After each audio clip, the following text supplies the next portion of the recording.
உலகத்தின் எந்த மூலையில் இப்படி ஒரு பாதகம் ஏற்பட்டாலும் அது கண்டிக்கப்பட வேண்டியது.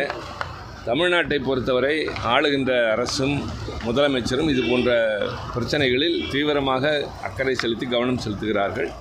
அரசு உரிய நடவடிக்கை எடுக்கும். அதே போல் பார்லிமெண்ட்டில் மத்திய அரசோட திட்டங்கள் எல்லாம் தமிழகத்துக்கு வந்துட்டு இருக்கா சார்? பல்வேறு கோரிக்கைகள் வச்சாலும் அவங்க எப்படி பார்க்குறாங்க? தொடர்ந்து நாங்கள் திருப்பி சொல்லிக் கொண்டு தான் இருக்கிறோம்.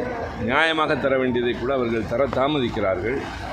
முதலமைச்சர் கடிதம் எழுதியிருக்கின்றார்.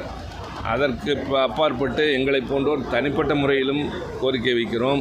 நாடாளுமன்றத்தில் பேசுகிற போதும் சொல்லுகிறோம், ஒரு கண்ணுக்கு வெண்ணையும் ஒரு கண்ணுக்கு சுண்ணாமும் காட்டக்கூடாது. குறிப்பாக தமிழகத்தைப் போல மிகச்சிறப்பாக செயல்படுகின்ற மாநிலங்கள், மக்கள் தொகை கட்டுப்பாட்டில் நாம் முன்னிலை வைக்கிறோம். பல துறைகளிலே முதலிடத்தில் இருக்கிறோம். வறுமை ஒழிப்பில் முதலிடத்தில் இருக்கிறோம். மற்ற மாநிலங்கள் வட மாநிலங்களோடு ஒப்பிடுகிற போது தமிழ்நாடு பல வகையிலே முன்னேற்றம் கண்டிருக்கிறது. ஆனாலும் இந்த மாநிலத்தை வேறு கட்சி ஆளுகிறது என்ற மனநிலையோடு பார்க்கின்ற அந்த பார்வையை ஒன்றிய அரசு தவிர்த்திட வேண்டும். அது கூட்டாட்சி தத்துவத்துக்கு ஏற்புடையது அல்ல. இந்த மணிப்பூர் விவகாரத்தில் அமைதியாக இருந்துச்சு மத்திய அரசு. இப்போ கொல்கத்தாவில் ரொம்ப எல்லாருமே ரியாக்ஷன் பண்ணுறாங்க. நீங்களே அதை சொல்கிறீர்கள். அதாவது கொல்கத்தா விவகாரத்தில் அவர்கள் அக்கறை காட்டுவதில் நாம் யாரும் குறை சொல்லவில்லை. ஆனால் மணிப்பூரிலே பெண்களை நிர்வாணமாக சாலையிலே ஊர்வலம் வைத்து நடத்தினார்கள். நூற்றுக்கணக்கானோர் கொல்லப்பட்டார்கள். ஆயிரக்கணக்கான வீடுகள் கொளுத்தப்பட்டன. பிரதமர் அது குறித்து கவலை கொள்ளவில்லை. உள்துறை அமைச்சர் நாடாளுமன்றம் நடக்கிற போது அது குறித்து ஒரு அறிக்கை கூட சமர்ப்பிக்கவில்லை. யாரும் நேரடியாக போகவில்லை என்பதை சொல்லி ஓய்ந்து போனோம். நாட்டு மக்கள் தான் இதையெல்லாம் பார்த்து இந்த அரசாங்கத்தினுடைய செயல்பாடுகளை எடை போட வேண்டும். திமுக அரசு நடத்திய முருகன் மாநாடு திமுக கூட்டணி கட்சிகளுக்கு மாற்றங்களை ஏற்படுத்தியிருக்கு. ஒவ்வொரு கட்சிக்கும் ஒரு கருத்து இருக்கும், ஒவ்வொரு கட்சிக்கும் ஒரு கொள்கை இருக்கும். அரசாங்கத்தை நடத்துகிறவர்களுக்கு சில கடமை இருக்கும். இந்த வகையிலே தான் இந்த பிரச்சனை பார்க்கணும். நடிகர்கள்லாம் கட்சி ஆரம்பிக்கிறது எப்படி பார்க்குறீங்க?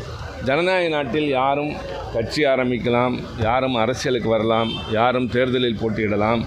இந்த பிரிவை சார்ந்தவர்கள் வரலாம் வரக்கூடாது என்று நிர்ணயிக்கிற உரிமை யாருக்கும் கிடையாது.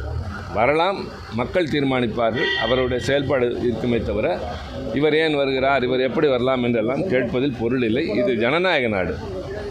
இந்த ஜனநாயக நாட்டில் எல்லோருக்கும் அந்த உரிமை உண்டு. நீங்கள் கூட நாளை தேர்தலில் போட்டியிடலாம். விருப்பம் இருந்தால், செல்வாக்கு இருந்தால் வெற்றி பெறலாம்.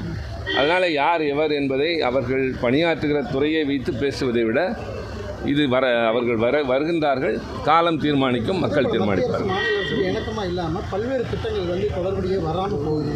இணக்கமாக இல்லைன்னு சொல்லாங்க. முதல்ல நான் சொன்னேன், தமிழ்நாடு அரசு ஒரு மாநில அரசு என்ற பொறுப்போடு தன்னுடைய கடமைகளை முறையாக செய்து வருகின்றது. அதனால்தான் பல குறியீடுகளில் நாம் முதலிடத்தில் இருக்கிறோம். தொழில்துறையில் முன்னேறி இருக்கிறோம், வறுமை ஒழிப்பில் முன்னேறி இருக்கிறோம். அதாவது உயர்கல்வி சேர்ப்பில் இந்தியாவில் சராசரியை விட நாம் மிக அதிக அளவில் உயரிடத்தில் இருக்கிறோம். 27 என்பது 47 என்று இருக்கிறது.